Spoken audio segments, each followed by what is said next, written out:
We all want to live a life that matters, a life where we feel fulfilled and satisfied.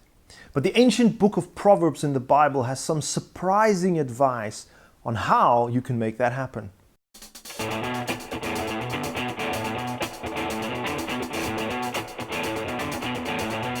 Proverbs 25, verse 6 and 7 says, "Do not exalt yourself in the king's presence, and do not claim a place among his great men.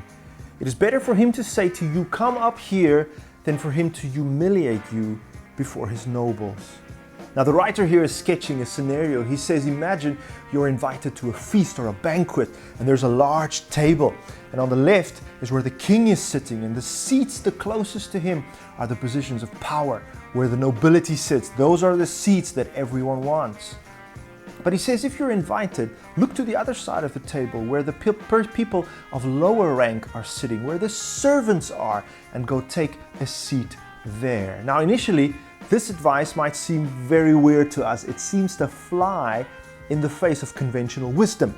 Because wisdom today says, if you have a chance at fame and fortune, grab it. If there's a seat, a prominent seat at the table, you better take it, because otherwise somebody else is going to take it. The last place you want to be is where the servants are sitting. That is not in the limelight. And yet, with a principle like this, if we dig a little bit deeper, maybe it starts to make more sense to us. I recently read a book by author Cal Newport called So Good They Can't Ignore You. And in this book, he did research on how people find joy and fulfillment in their lives and careers. And he looked at two groups. He looked at one group who asked the question, what does the world owe me? What can I do so that I can receive fame and recognition and joy? And the second group asked a different question. They asked the question, what can I offer, give the world?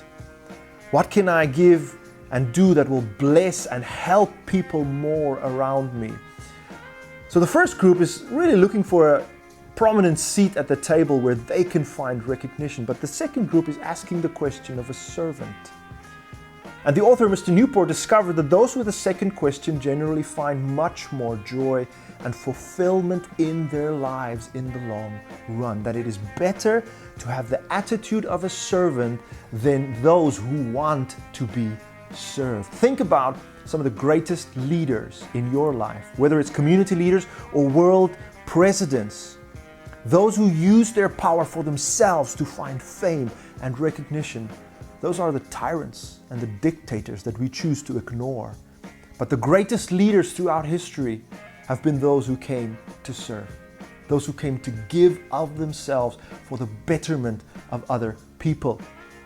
Zig Ziglar, the motivational speaker, once said that you can have great joy in life if you help many people find what they want in life. And this, of course, is what Jesus himself did. He came not to be served, but to serve those around him.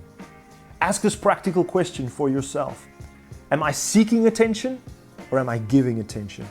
Do I see myself as deserving of fame, or am I there to serve people around me? Because Proverbs 25 says the second group is the group that will find more satisfaction in life.